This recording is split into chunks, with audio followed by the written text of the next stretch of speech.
Playoff de National League, place au résumé des 4 matchs de cette soirée en compagnie de nos invités, en compagnie d'Alain Miéville, en compagnie de Dany Gélina, de Stéphane Rochette.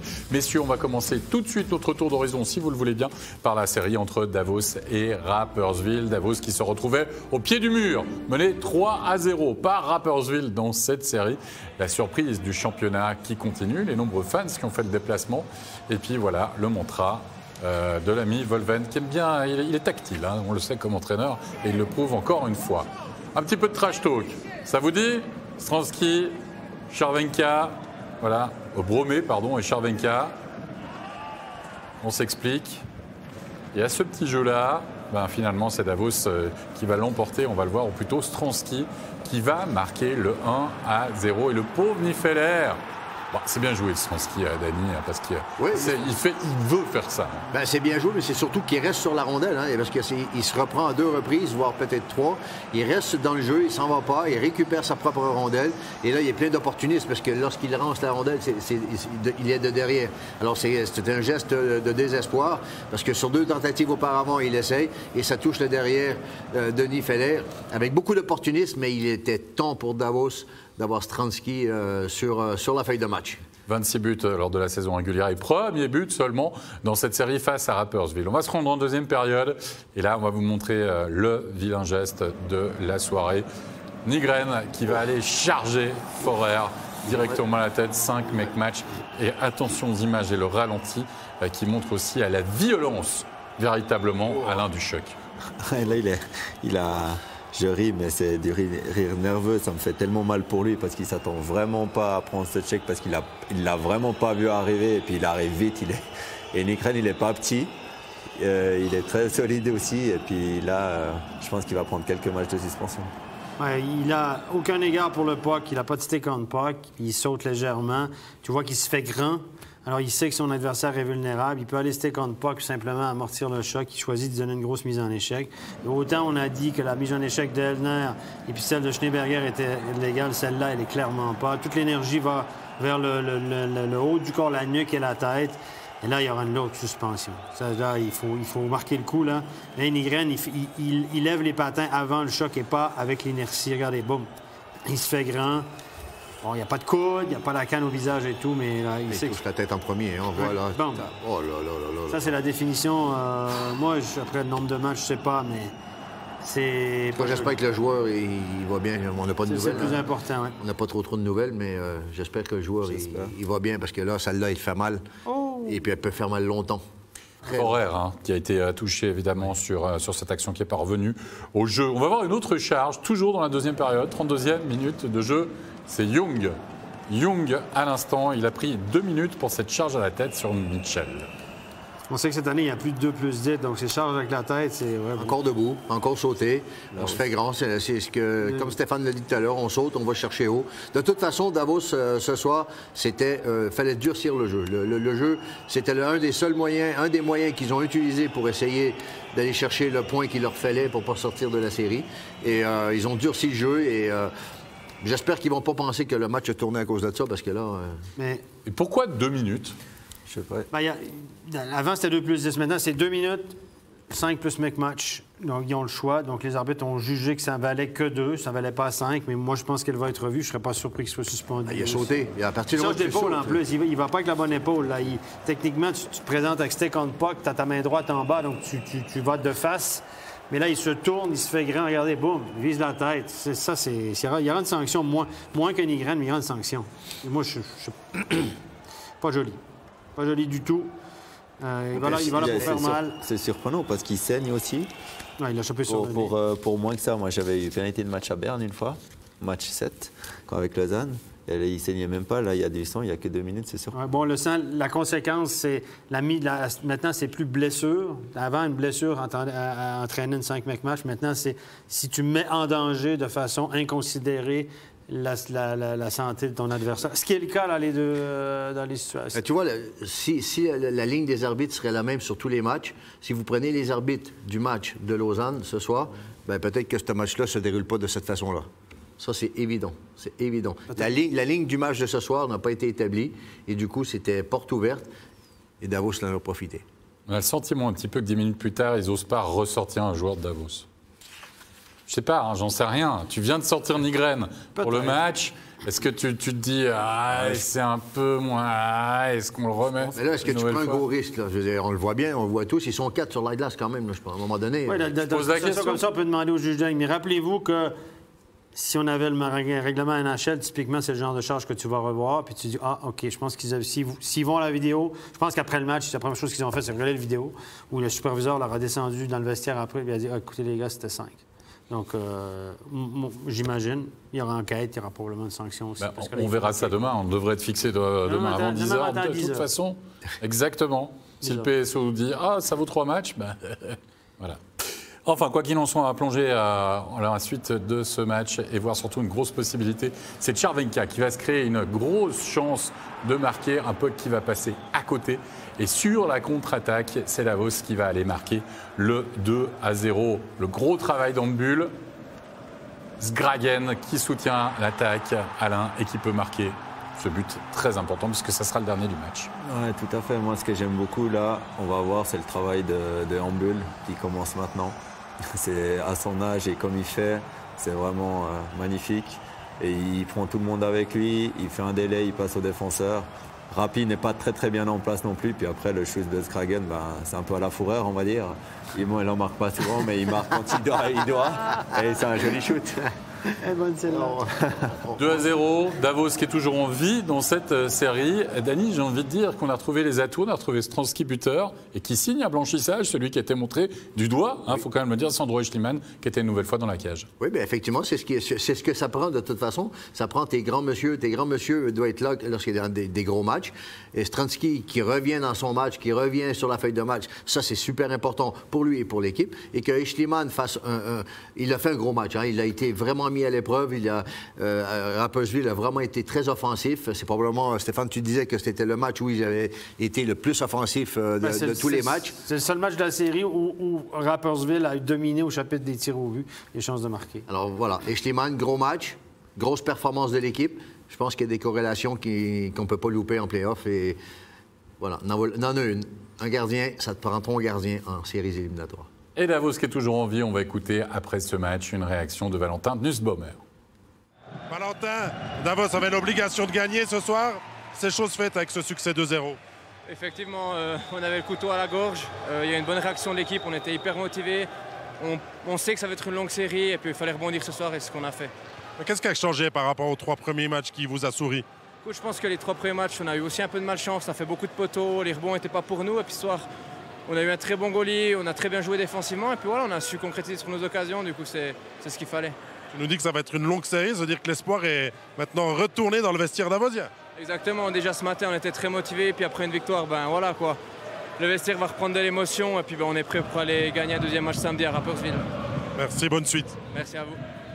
Voilà pour cette réaction de Valentin Nussbaumer. On va changer de série. On va parler là aussi d'une équipe en sursis. C'est le HC Lugano qui recevait Zug. Une seule mission pour les hommes de Chris McSorley. C'était bien sûr l'emporter ce soir. Et pour cela, il comptait notamment sur le retour de cet homme, Piccolo Fazzini, buteur patenté. Évidemment, on connaît la qualité de son shoot. On parle souvent de shoot NHL, du monde et du beau monde dans le public. Chauffé par quelques riffs de guitare, on aurait dit Stéphane Rochette au niveau de la mélodie, parce qu'il maîtrise. Surtout la chevelure. Ah oui, non, ça j'ai pas osé quand même. Mais quoi qu'il en soit, regardez qui va marquer le 1-0, un certain Yann Kovar. Et j'ai envie de dire, Alain, dans une situation spéciale, 5 contre 4 Kovar pour le 1-0. Ouais, c'est toujours dangereux de prendre des pénalités contre Zug. Ils sont très efficaces en powerplay et puis là ils ont très bien joué. Schlegel n'est pas tout blanc non plus parce qu'un shoot de là, normalement le gardien l'arrête. Il a eu quelques petits problèmes avec son déplacement, mais Zug est vraiment redoutable en powerplay et on va le voir encore par la suite. Oui, on va le voir par la suite, puisqu'on est toujours en powerplay, Dany. À 5 contre 3, on ne manque pas l'aubaine, on ne manque pas l'opportunité. Et c'est Ronson qui va marquer le deuxième. Oui, c'est important parce que Zug a la capacité d'avoir dans son jeu le sentiment d'urgence. Elle sait comment se mettre à l'abri. Elle a un avantage numérique à 5 contre 3. l'utiliser, marquer à 5 contre 3, vous redonne un avantage derrière encore à 5 contre 4. Alors, ça peut être vraiment déterminant. Et lorsque vous avez une équipe avec ce potentiel-là, l'expérience, le niveau des joueurs, bien, vous êtes capable de comprendre que c'est un moment très, très important dans le match pour vous mettre à l'abri. Et Stéphane a vu le 5-3. Évidemment, il y a un des joueurs de Lugano qui revient. On n'arrive pas à se dégager. Un puck qui revient. Et c'est encore un but, le troisième, à 5 contre 4. Même si ce n'est pas un but de powerplay, c'est un but de forechecking finalement. But de forechecking, mais évidemment, quand tu es 5 contre 4, ben, tu mets plus de pression sur les défenseurs. Tu peux te lancer plus à l'abordage. On provoque l'erreur et c'est très bien joué. Là, Schlegel qui se fait battre entre les pattes, comme on dit. Mais dans cette série-là, Zug a marqué avec ce soir 10 buts en powerplay. 10 buts en 4 matchs. Ça fait du 40-50 %. Donc là, ils sont au-dessus de la moyenne possible. Donc, c'est incroyable. Court terme, c'est tenable. Long terme, non. Mais ils l'ont fait. Et puis, ils ont fait très mal à Lugano. Ils ont fait payer... Chaque pénalité de Lugano, ils leur ont fait payer le prix quasiment. On a changé de gardien du côté du HC Lugano. Exit Schlegel, Faton est là pour essayer de réveiller finalement l'équipe. Mais en deuxième période, Zug va continuer d'appuyer sur l'accélérateur. Santeller va marquer tout d'abord le 4e. Non, ça c'est une chance pour Zug. Oui, en début de période, en début de deuxième période, tout en début de deuxième période. Belle protection de rondelle là, sur cette séquence-là. On a vu vraiment Simeone protéger sa rondelle, prendre le slash et ensuite prendre un tir de qualité. Et le 4-0, le voici, Santeller qui va récupérer ça. Et ensuite Herzog qui va même aller marquer le 5e. Kovar, Hanson, Müller, Santeller, Herzog. Une nouvelle fois, 5 buts, 5 buteurs différents aussi à la main. Ouais, ils ont de la profondeur à Zug. Non, ils ont un effectif de qualité. Maintenant, là-dessus, la défense de Lugano paraît pas très très bien. Et puis le gardien, désolé, on revient sur le gardien, mais il est... Voilà. Mais c'était Faton ou c'était Schlegel? C'était Faton. Oui. C'était Faton dans les buts. Ils ont changé de gardien. C'était pas que ça. Moi, c'est une bonne décision de changer de gardien parce que Schlegel ça devenait compliqué pour lui. Peut-être changer le rythme de la série, rien à perdre. Et là, je pense que sur cette séquence-là, Faton a perdu la rondelle de vue. Regardez, il ne sait même pas que le joueur de top scorer a la rondelle sur sa canne. Il n'est pas prêt. Regardez, il regarde devant lui alors que le puck est sur sa gauche. Donc, beaucoup de trafic. Mais l'efficacité zougoise, elle a 5-0 après 2 périodes, messieurs. Mais le barreau d'honneur, il y a eu du côté de Lugano. On va plonger en 3e période avec un but qui va être annulé pour commencer. On est à 5 contre 4 du côté de Lugano. Et vous allez voir la présence d'Abdelkader dans la peinture. Le puck qui finit au fond. Le geste de l'arbitre indique le but, mais on va challenger cette réussite. Les 2 arbitres qui vont aller voir la vidéo. Turkov, on le voit, qui pousse cette rondelle. Est-ce qu'Abdelkader l'a touché ou pas? Giannoni est battu. Sur ces images, c'est très difficile. Mais heureusement, on le sait, on a des caméras au-dessus du but. Et peut-être même ici. On a tenté une aile de pigeon, on va le voir plus tard là. Et voilà. Le puck qui finit au fond. Ça va, celle-là, je sais pas. Et regarde ça, Stéphane. Regarde le patin d'Abdelkader qui va chasser. Il est dans la zone. Hein. Si on prend le règlement à la lettre, il est vraiment dans la zone bleue. Il est dans la zone où la rondelle, où le gardien doit travailler avec la jambière. Je veux dire, qui initie le contact? Voilà. Vu comme ça, sincèrement, je dirais bonne décision. C'est avec la caméra du haut qui est souvent la meilleure. Là, le patin est dans le demi-cercle, le puck vient vers lui, et puis au moment où Giannoni veut ramener sa jambière, il rentre en contact avec le patin d'Abdelkader. Oui. D'accord. Sur le dernier angle, Alain? OK, toi, tu nous as fait la meilleure décision d'arbitrage de la soirée. D'ailleurs, il faut le dire, à première pause, ceux qui étaient avec nous, il a presque levé le bras ici sur le plateau. C'est magnifique. Dans le jeu, moi, je donnerais le goal. Après, avec la caméra au-dessus, si on suit le règlement à la lettre, il n'y a pas but parce qu'il y a le patin dedans. Patin dedans, mais tu peux avoir le patin, tu peux être les 2 pieds dedans, c'est pas un problème. C'est que tu dois pas nuire au jeu. Moi, je pense que même s'il n'a pas le patin dedans, Giannoni ne l'arrête pas non plus. Donc non, moi, je sais de toute façon, mais là, c'est comme... Voilà. 5-0, messieurs, encore et toujours. Mais par contre, Lugano va pousser dans cette fin de match et marquer à 3 reprises. Wolf, tout d'abord, va sonner finalement le réveil à 12 minutes de la fin du match. À Leonardo Giannoni qui perd sa crosse, qui est un peu emporté par, je crois, son propre coéquipier, me semble-t-il, Condin Luganais, Danisco, qui emporte un petit peu la canne, là, on va voir, regardez, de Leonardo Giannoni qui se fait battre entre les jambes par Wolf. Et surtout, Lugano qui aura à cœur de terminer sur une note positive, finalement, devant ses supporters, même avec un déficit de 5 buts à 5 contre 4. Lugano qui va aller marquer par Piccolo Fazzini qui faisait son retour et qui va pouvoir tromper le portier Leonardo Giannoni avec ce puck qui lui revient. Il y a eu un gros moment de folie. Lugano a eu un gros moment de folie en troisième période. Histoire de, je ne sais pas si eux se sont réveillés ou Zug a commencé à dormir et à penser que le match était déjà terminé. Mais en tout état de cause, Lugano a quand même rendu le match plus serré qu'il en avait l'air. C'est juste pour saccager la moyenne de Genossi. Voilà. Alatalo qui va marquer le troisième. Il reste encore 7 minutes 50. Lugano qui va pousser dans les dernières minutes. On va même sortir évidemment. Le gardien, il reste à peu près. On a surtout demandé un temps mort à 5-3. Juste de Dan Tongnes qui prend son temps mort. Il l'a bien pris. Ça a fait du bien. Ça a fait du bien à tout le monde. Ça a ramené un peu tout le monde. Et puis ça a permis à Zouk de terminer correctement et de calmer les ardeurs et probablement les ardeurs de la patinoire aussi, probablement. Yannick Aaron s'est mis en vedette, le dernier match de la saison de Zouk. Vaut mieux tard que jamais, non? Si tu le dis.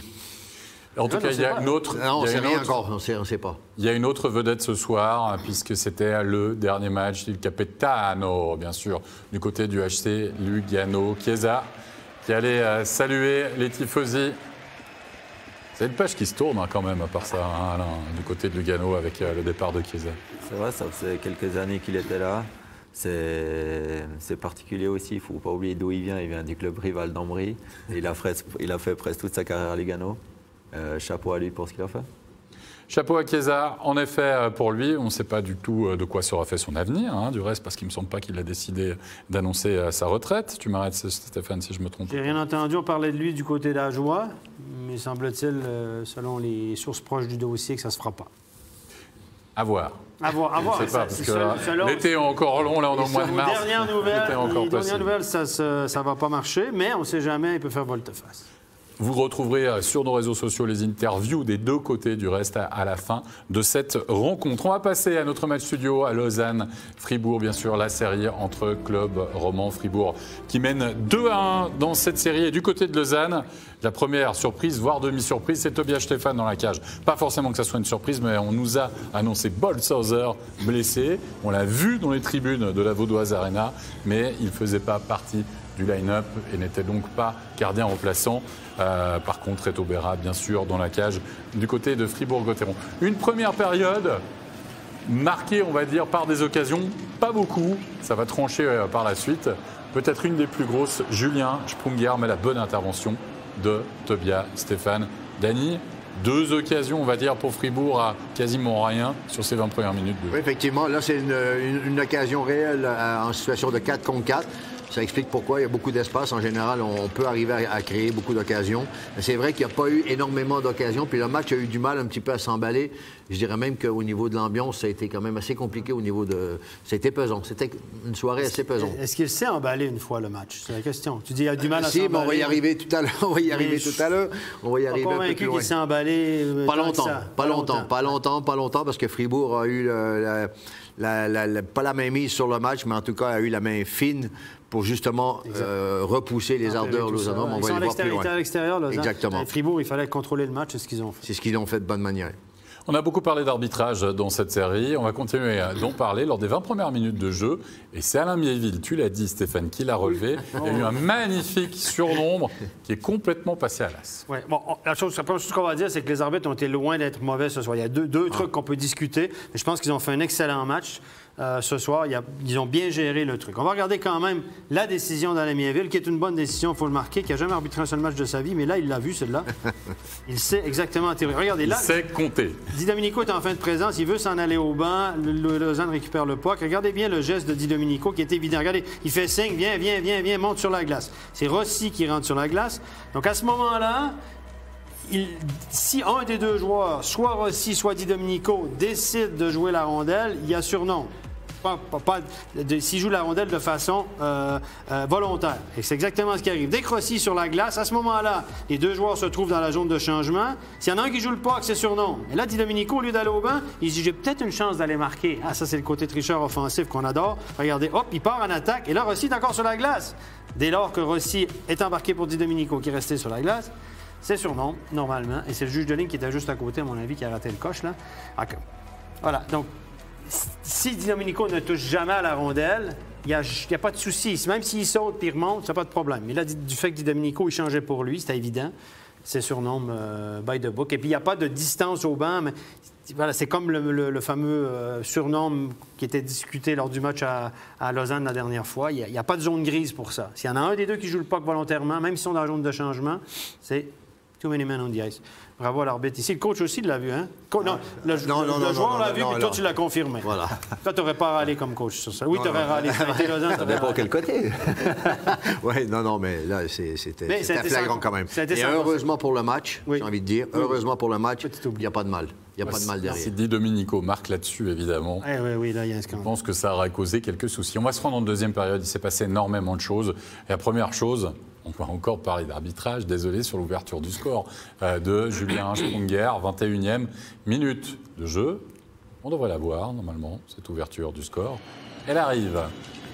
On est en situation de power play. Et Julien Sprunger, et Alain, tu nous en avais déjà parlé pendant la soirée, il a un peu de chance parce qu'en fait, il bloque le propre tir de son coéquipier. Puis le puck, il se fait presque une passe à lui-même, un assist et un but. C'est ça, quand le puck tourne pour vous, c'est ce qui arrive. Là, il la bloque, il essaie de l'éviter un peu, ça revient juste. Je pense pas qu'il a voulu le diriger devant lui comme ça, parce que ça touche ses deux jambes aussi.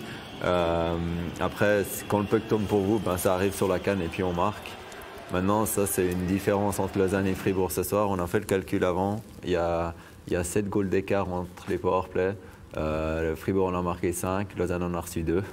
Donc Lausanne en a reçu 2 alors qu'ils étaient à 5 contre 4. Ils sont moins 2. En supériorité numérique, Lausanne est moins 2 depuis le début de la série et Fribourg est plus 5 en supériorité numérique. Ça fait 7 goals de différence entre les deux équipes dans les supériorités numériques. Oui, mais Stéphane, tu vas continuer de garder ta tablette tout simplement pour nous montrer comment est arrivée cette pénalité, cette supériorité numérique qui a finalement amené à l'ouverture du score, puisque la décision arbitrale n'a pas été la bonne sur ce coup-ci. Non, elle n'a pas été la bonne. C'est une décision, moi, je pense que j'aurais pris la même décision que sur le live parce que ça se passe très, très vite, mais le ralenti, très facile, nous prouve le contraire. Parce que regardez, ce qui arrive, c'est que Berra se fait, hop, Berra, un peu théâtral, sent le puck, la canne dans son cou, se lance et perd son masque.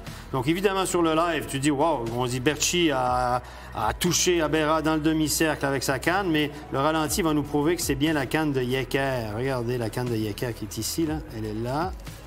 Et c'est bel et bien la canne de Yecker qui touche le gardien, lui fait perdre le masque. Donc, voilà. Donc, très difficile pour les arbitres sur le live. Mais il y a d'autres arguments. Les arbitres, ils vont regarder ça après le match. Ils vont dire, oui, Steph, t'as raison. C'est la canne de Yecker. Mais qui pousse la canne de Yecker? C'est Berchi qui force le passage, qui pousse la canne de Yecker et qui touche le gardien. Et évidemment, les joueurs de Lausanne vont vous dire, ouais, t'as raison, Steph, t'es bien gentil.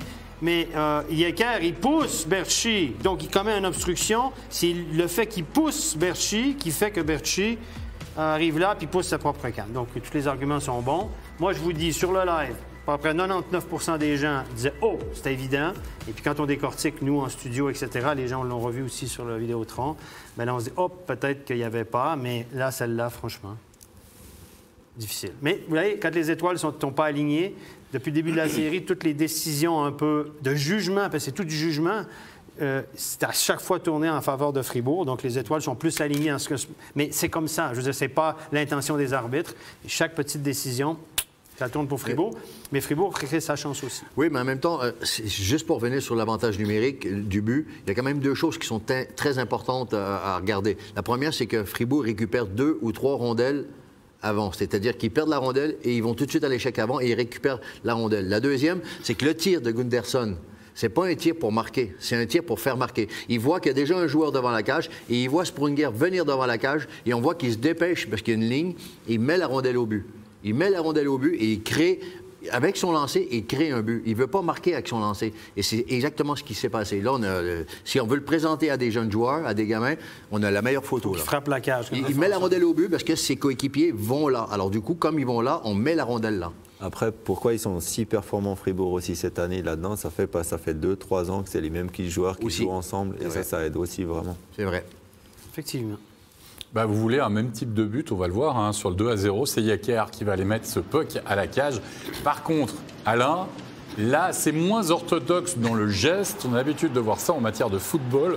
C'est hyper rare, Rocker, un but en aile de pigeon, du patin de Schmid. C'est ça. Moi, je pense qu'il a essayé de la dévier avec son patin. Je pense que c'est voulu. Je pense pas qu'il a voulu éviter le shoot. Je pense vraiment qu'il a essayé. Il a essayé de toucher le puck, en fait. Voilà, pour la dévier. Je pense clairement que c'est voulu. Après, il arrive sur le banc, il discute avec Bougro. Et il a dit, j'ai essayé. Mais je pense que c'est clairement plus ou moins voulu. Ça, c'est le 2-0. Et puis, on va voir la réduction du score, un but qu'on va attribuer à Berchi. Mais c'est un autogol. En fait, on va retrouver Schmid qui veut relancer le jeu. Vous en avez parlé parce que là, sur les images, quand vous voyez ça en live, vous avez l'impression que Schmid met une patate entre guillemets à son gardien. Mais non, c'est touché par une crosse lausannoise. Et puis Berra, trompé. C'est un but de gag finalement, Denis. Oui, c'est un but de gag. C'est un but qui est gag, mais pour Lausanne, ils vont le prendre parce qu'il arrive à un très mauvais moment, très bon moment pour eux, pardon. Parce qu'ils étaient vraiment dans l'eau chaude. À 2-0, ils commençaient... et ça, le but qui est arrivé juste après. Là, on va voir... on arrive au 3-1, alors on va vite, là. Mais ça c'est le but qui ramène un peu Fribourg dans le sens de la marche. 4 contre 5. À 4 contre 5. Mais si je reviens juste un petit peu en arrière sur le but de Lausanne, il y a eu auparavant une chance de but de Sprunger, un duel avec Tobias Stefan. Tobias Stefan fait l'arrêt. Lausanne revient au score à 2-1 et derrière, Lausanne a un avantage numérique où là, ils peuvent revenir dans la partie et au contraire, Fribourg fait le travail. Ouais, à l'image de Bikov qui marque son deuxième but en short-handed dans cette série. Et puis ensuite le 4-1, Mauro-Jorg qui, j'ai envie de dire, Alain, annule définitivement quasiment les espoirs lausannois. Tout à fait. Là c'est vraiment bien joué et il faut souligner la bonne série de cette ligne du côté de Fribourg. Ils ont tenu au début de la série la ligne de Fuchs-Sekac. Là, on va pas le nommer, mais pour moi, il fait pas une bonne série. Walzer fait un bon forechecking sur lui et puis après donne à Jorg et il finit vraiment bien. Oui, Stéphane, tu voulais aussi analyser cette quatrième réussite fribourgeoise. Donc, j'ai bien aimé le travail de Führer. Je trouve que Führer, il a marqué un but. C'est facile de dire qu'il fait une bonne série, mais il est utilisé beaucoup. Puis je pense qu'il fait un bon boulot. Il y a eu un bon jeu de Führer et d'autre part une grosse erreur de Walzer, pardon, je crois. Oui, mais moi je pourrais introduire, mais regardez ici, très bon travail ici de Führer contre Berchi. Berchi, c'est un joueur qui est difficile à contrôler lorsqu'il veut revenir au but, regardez, parce qu'il a le centre de gravité très très bas. Mais regardez, Führer va contre lui, gagne son duel à 1 contre 1. Berchi tombe, mais il n'y a pas de pénalité, c'est très très bien joué. Là, on va organiser la sortie de zone. Et ce que j'ai pas aimé, c'est Elner ici, pinch, pas de problème, OK? Bon, ça va, parce que tout à coup, il y a des gars qui vont revenir. Regardez derrière. Et là, Fuchs va perdre son duel à 1 contre 1 en zone. Et regardez bien, là, le back-checking de Elner, il c'est un 2 contre 2. Là, Frick est responsable de ce joueur-là. Fuchs embête un peu le joueur de Fribourg. Et là, Elner, le danger, il vient de derrière lui. C'est lui le danger. Il doit regarder. Il y a un 2 contre 2 devant lui. Prends le gars qui vient derrière toi. Au lieu de ça, il s'en vient. Il court pour revenir freiner là. Regardez. Il fait quoi? Manque de lucidité totale. Elner, il a pinché. Si tu vois qu'il y a un 2 contre 2 devant toi, regarde ce qui vient derrière toi. Head on a swivel, tête pivotante. Et là, je trouve que c'est une erreur de jugement. Autant Führer a été très bon sur le 1 contre 1, autant Elner s'est fait... Ouais, j'ai l'impression que sur le match, on a vu plusieurs fois que quand les joueurs sont pris en dehors de leur position, ils ont du mal à prendre une autre position. C'est-à-dire que là, on voit... C'est la lecture de jeu. Oui, c'est du hockey sense. Mais là, on voit le Elner qui revient à sa place. Ah, je suis défenseur, je reviens défenseur. Oui, mais non, attends une seconde, là. Le hockey, c'est un jeu à 5 contre 5. Tu es défenseur. Aujourd'hui, le hockey, c'est quand la mise en jeu, tu es défenseur. Puis quand la rondelle, elle est en jeu, tu dois être capable de jouer presque à toutes les positions. Si tu pinches, c'est sûr que si tu pinches parce que tu penses que tu as un attaquant qui va prendre ta place... tu prends un gars dans le dos. Si tu fais ton back-check, tu ne dois pas te faire battre au but... par le gars qui suit ou tu prends ton gars dans le dos. Mais là, c'est pas la première fois sur les séquences. Hein. On a sorti une séquence pendant le match où il y avait un changement de position de joueur et c'est toujours dès qu'il y a une permutation, dès qu'il doit y avoir une communication, c'est tout de suite compliqué. Là, les gars, qu'est-ce qu'on fait? Ouais. On l'a vu avec Berchi et Glaser en deuxième période. D'ailleurs, c'est pour ça qu'on dit que le placement en défensive, c'est facile. Le replacement, c'est très compliqué. Quelle maîtrise de Fribourg-Gotteron sur la fin de match qui n'a absolument pas, je vais exagérer, mais sué, on a l'impression, en troisième période. Alain, tout en maîtrise. On a senti des Lausannois qui manquaient de jus, qui manquaient d'idées, mais aussi Fribourg qui joue ultra serein cette dernière période.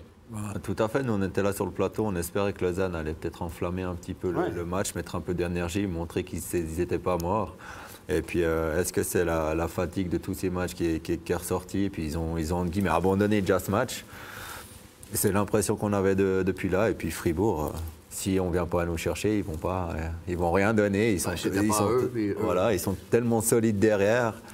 Toute la saison aussi, ils sont très calmes, très patients. C'est difficile de les faire bouger. Et puis eux, ils ont fait leur match. Et puis, ils sont restés dans leur plan de match. Fribourg n'a rien fait d'extraordinaire, mais est resté dans son plan de match. Puis moi, perso, je n'ai pas aimé le match de Lausanne. En première période, j'ai parlé, ils ont beaucoup d'erreurs en zone de défense. Du marquage, à 4 contre 4, on n'avait pas été bon dans le marquage. En deuxième période, des entrées de zone ratées alors qu'on avait l'époque sous contrôle. Puis en troisième, après ça, le match était joué. Puis en troisième période, comme tu l'as dit, pas beaucoup de réactions. Lausanne aurait pu, mais on a senti peut-être, je ne sais pas si c'est de la fatigue, mais vraiment que ça n'a pas atteint des niveaux, des sommets extraordinaires en troisième période. Messieurs, on va entendre des réactions à l'issue, évidemment, de ce match, de cette victoire de Fribourg-Gotteron. On va écouter tout d'abord Ryan Gunderson. Ryan Gunderson, first win on the road in this quarterfinal. What was the key point in this win? I think we tightened it up defensively. I think our forecheck and back pressure was pretty good. We didn't give them too much off the rush, and they had to dump it in a lot. I think we recovered pucks really well, so we didn't spend as much time in our end. When we watch your team play, it feels like there's a lot of control all over the game. Yeah, I think we have a game plan of what we want to do, and guys are really sticking to it. We want to control the puck, not throw it away, and really control the game from the back end. So far so good, but we got to keep it up here. And last question, what will be the focus on Saturday? Just to keep going. You know, the toughest, it's kind of cliche, but a team that's desperate is always the toughest to beat. So we know they're going to come out, battle, and it's going to be a war out there. So we got to keep doing what we're doing, stay focused, and it takes 4. So we know we need one still. Thanks a lot. Bon, Stéphane, on a posé la question, c'est la première victoire sur la route. Qu'est-ce qui a été finalement la clé de ce succès pour Fribourg? Il dit on a été très, très serré défensivement, tight defensively. On a joué très serré défensivement. On a été bon pour défendre contre les rushs de l'autre équipe, donc les attaques directes vers la cage. On en a parlé, Lausanne a été plutôt emprunté dans cette phase de jeu. Donc lui, il estime que c'est plutôt eux qui a fait que Lausanne a été emprunté. Il a parlé de back pressure aussi. Back pressure, c'est quand les attaquants reviennent et ne laissent pas forcément le défenseur, l'attaquant au défenseur, mais on met la pression depuis l'arrière pour les empêcher de faire des délais, ce que Fuchs fait très bien, puis qu'on ne l'a pas vu faire depuis le début de la série. Peut-être c'est une clé c'est un élément du plan ça force l'équipe à jouer vraiment vers l'avant. Allez au but, si vous revenez sur votre... vous essayer de faire des délais, ça ne va pas fonctionner. Et il a parlé aussi de... ce que je viens de dire avant, il dit on a respecté notre plan de match. On est resté stick to the plan, des game plan, on est resté collé à notre plan de match. On voulait avoir le contrôle de la rondelle autant qu'on pouvait, c'est ce qu'on a fait. Surtout derrière, surtout avec les défenseurs. Demander aux défenseurs d'avoir un bon contrôle de la rondelle. Exactement. Et puis, il a dit, c'est quoi le focus pour le prochain match? Il dit, c'est de continuer comme ça. Il dit, on sait que c'est toujours difficile de jouer contre une équipe qui est desperate, qui joue l'énergie du désespoir finalement. C'est toujours le fameux dernier match qui est difficile à aller chercher. Et j'ai raté juste la dernière phase. Non, mais il y en a un en haut là, qui était important parce qu'on en a parlé pendant le match. Il dit, on a été bon pour cover the box. Cover the box, c'est-à-dire qu'on a bien couvert le devant de la cage, l'intérieur. Et on a parlé que Lausanne jouait beaucoup en périphérie, n'arrivait pas à rentrer. Alors du coup, finalement, on connaît bien le plan de match. Il nous a dit beaucoup de trucs du plan de match. Hein? Finalement, on a été bon. On a été bon. Et puis il a bien dit, on a bien fait notre boulot en tant que défenseur. On a bien couvert la boîte, tout va bien. Vrai, on va écouter maintenant une réaction du côté de Lausanne. Christophe Berthier, interview. Christophe Berthier, dans ce match perdu ici à domicile contre Fribourg, on a vu du mieux pendant un moment, puis ensuite, la machine lausannoise s'est grippée. Qu'est-ce qui s'est passé? C'est une bonne question. Je pense qu'on a un peu perdu notre rythme. On n'a pas pu faire le jeu qu'on a fait les trois matchs avant. C'est dommage. Dans une série, tu n'es pas là à 100% un match et puis tu te trouves avec le dos contre le mur. C'est comme ça, mais il faut qu'on se focus sur le prochain match à Fribourg et puis qu'on va absolument gagner ce match. On a vu que du côté du coaching staff, on a essayé de bouger des trios, changer des choses. On a mis beaucoup plus de monde devant le but, notamment au début du troisième tiers. Qu'est-ce qui peut amener l'étincelle pour aller égaliser à Fribourg? Je pense aussi un petit peu la chance. On a vu troisième tiers, Jäger, il avait un high tip et puis ça tape. Berra, il voit rien du tout, ça lui tape l'épaule. ça va dedans, ça change un petit peu quand même. Après aussi, le premier goal qui marque, c'est une pénalité qu'on prend, que normalement, moi je trouve pas qu'il y a pénalité, mais c'est déjà la deuxième ou troisième fois dans la série. Mais après, il faut qu'on se bat contre ça aussi, qu'on bat tout le monde. On a l'impression que tout le monde est contre nous, et puis il faut juste qu'on croit à nous, qu'on se bat, qu'on va à fond et qu'on perd pas l'espoir. Merci Christophe. À voir ce que ça va donner lors du prochain match. Messieurs, dernière série à passer au crible, c'est bien sûr la série entre Zurich et Bienne. Bienne qui menait 2-0 dans cette série, un Zurich qui est revenu véritablement. Et à propos de retour, eh bien Grönborg, le coach des ZSC Lions, peut compter sur un retour de poids dans son équipe, puisqu'on parle peut-être du meilleur joueur du championnat, Denis Malgin. La grosse question, c'était de savoir dans quel état de forme était Denis Malgin, lui qui avait manqué les 2 derniers matchs. Et puis Damien Brunner, on le sait, c'est les adducteurs. Tu joueras pas, tu joues un match. Quel impact finalement ces 2 joueurs allaient pouvoir avoir sur la rencontre? La première occasion, elle est biennoise à 5 contre 4. C'est Offert qui va toucher du poteau. Et Bienne, on le rappelle, qui reste sur une immense période de disette. Imaginez, messieurs, quand même. Mais peut-être que le renfort, le retour de Brunner, donne aussi plus d'alternatives finalement aux Biennois, notamment dans cet exercice du powerplay. Là, Kovar était largement battu. On allait vérifier la vidéo. Pas de but, on est bien d'accord. But, il y aura. 19e minute de jeu. C'est Garretro qui peut tromper Chikin. Dany pour cette ouverture du score. C'est très propre. Hein, une très bonne relance avec beaucoup de vitesse en zone neutre. Et là, il ne faut pas faire ça contre Zurich. Ils adorent ça. Et là, une entrée à une touche de puck. Il n'y a pas grand-chose à faire. Si vous n'avez pas votre homme tout de suite en entrée de zone, vous êtes une équipe battue. Et c'est exactement ce que Zurich aime bien faire. Zurich qui revient au vestiaire avec cet avantage de 1-0. On se dit que ça va être compliqué, mais cette équipe biennoise a encore et toujours des ressources et elle le prouve. Elle fait jeu égal avec les ZSC Lions dans cette série, Alain, et elle va égaliser. C'est Kessler qui va marquer le but avec une superbe passe de Gaëtan Haas. Ouais, tout à fait. Là, le jeu de Gaëtan, il est magnifique. On croit qu'il va shooter, même le gardien aussi. Et Kessler est tout seul, il n'a plus qu'à la mettre au fond, c'est vraiment beau. Et justement, en fin de saison, Gaëtan, il a manqué à Bienne et là, on voit tout le poids qu'il apporte à l'équipe. Superbe égalisation, ça faisait 171 minutes que Bienne n'avait pas trouvé le chemin des filets. Et qui va marquer le deuxième avec une relance complètement ratée de Garretro? C'est Tony Rayala. Dany qui peut marquer. On connaît. Alors le coup de fusil de Rayala, il est incroyable. Mais par contre, la relance de Garretro. Oui, mais OK, on va dire qu'il fait l'erreur. Mais pourquoi il fait l'erreur? Pourquoi il va aussi vite? C'est parce que Gaëtan Haas fait l'échec avant. Parce que Gaëtan Haas, au lieu de rester tranquille à attendre que le joueur prenne la rondelle, il le met sous pression. Et un joueur sous pression, peu importe que ce soit Rowe ou qui que vous voulez, un joueur sous pression peut faire l'erreur. Et là, l'erreur, elle a été provoquée. On a stressé le joueur et il a fait l'erreur. Et c'est Bienne qui en bénéficie. Zurich à 4 contre 5. Va être tout prêt à l'égaliser. Et c'est le poteau qui va sauver Chikin. Stéphane, est-ce que les dieux du hockey n'auraient pas choisi le camp biennois ce soir? Oui, il avait choisi les Zurichois les 2 matchs d'avant. Franchement, cette série-là est très enlevante, très serrée. Ça joue du gros hockey. Il y a des chances, des poteaux, et des grosses chances de marquer dans les moments clés. C'est vraiment une série avec plein de rebondissements très intéressante à suivre. Je dirais un petit peu plus que la série entre Lausanne et Fribourg pour l'instant, au niveau de la qualité du hockey, au niveau pas des émotions, on est d'accord. Des émotions, etc. Du coaching aussi, c'est très fort. Hein, il y a eu des grosses décisions, des coachs qui ont pris beaucoup de risques, etc. Et cette série-là pourra bien aller en 7. Mais grosse victoire de Bienne, on va le voir un petit peu plus tard. On va revoir Garretro, surtout on est en début de cette 3e période et on a eu peur pour l'attaquant zurichois. Regardez le contact qu'il va y avoir près du but. À Garretro, hop, avec Grossman, me semble-t-il. Et là, Alain, on a eu peur qu'il y ait une torsion sur le genou du joueur zurichois.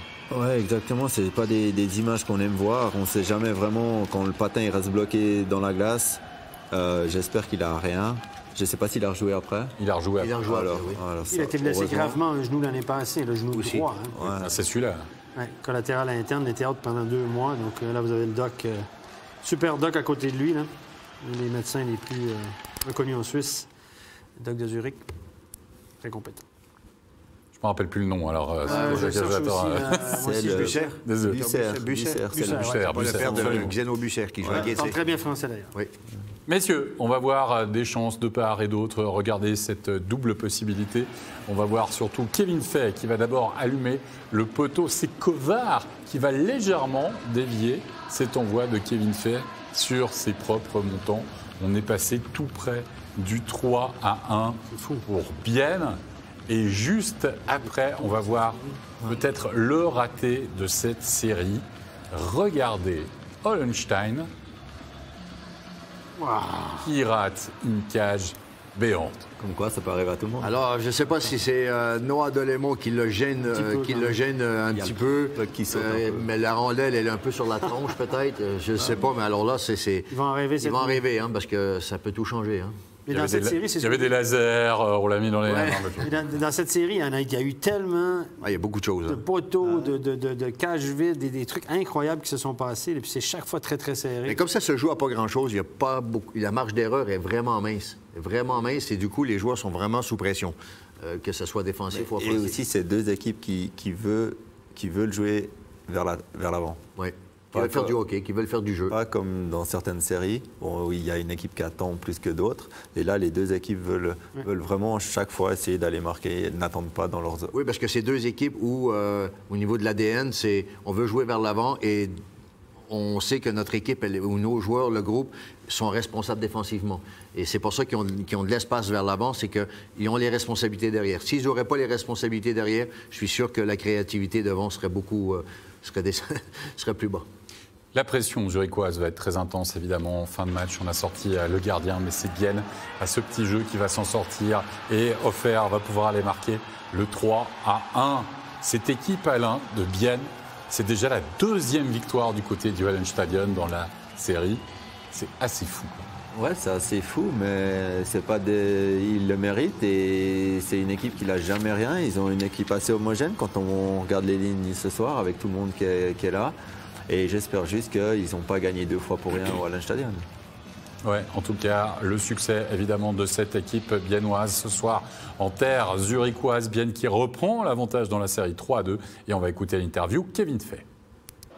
Kevin Fay, il a fallu vous battre, mais vous êtes réussi à venir chercher une deuxième victoire ici au Hallenstadion.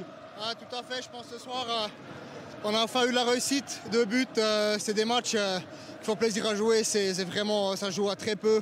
Les deux équipes ont des phases où ils font la pression.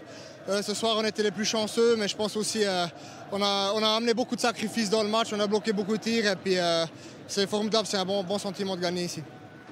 Cette énergie, ce travail d'équipe, ces sacrifices que vous avez fait ce soir, il va falloir les transposer maintenant samedi pour terminer cette série. Ah, exactement, je pense que ça va être la clé. Les matchs se jouent sur très peu.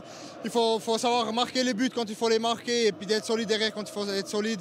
Mais je pense que tout le monde a vu que c'est un bon feeling quand tout le monde bloque des shoots, prend des charges, fait des charges. Puis je pense qu'il faut aller avec cette lancée-là pour jouer chez nous. Merci Kevin, bon match samedi. Merci. Eh oui, bien qu'il y aura un puck de match donc face à Zurich. Ça sera samedi soir. On va récapituler les résultats de cette soirée, messieurs, avec la première grosse information, la qualification de Zug en 4 rencontres qui a balayé Lugano dans cette série après sa victoire 5-3. Fribourg-Gotteron qui fait le break et qui mène 3-1 dans la série après son succès 4-1. Davos, toujours en vie, vainqueur 2-0. Et bien, on vient de le voir, victoire 3-1 qui mène, on vous l'a dit, 3-2 dans la série. On arrive à la fin de cette soirée. Ça, c'était Kevin qui va évidemment prendre le quart. La rentrée sera finalement très agréable pour lui du côté de Bienne après un succès. Puis nous, on va remercier nos invités. La rentrée sera aussi très agréable pour eux, j'imagine. Merci Alain Miéville, merci Dany Gélina. Stéphane, rendez-vous samedi. Absolument. 19h30, on sera là. Ouais, suivez-nous bien sur les réseaux sociaux. On va vous dire évidemment d'ici quelques instants certainement quelle rencontre on vous proposera en direct sur MySports One. Mais vous le savez, tous les matchs sont à suivre, bien sûr, sur MySports. Bonne soirée à vous, portez-vous bien. Bye bye.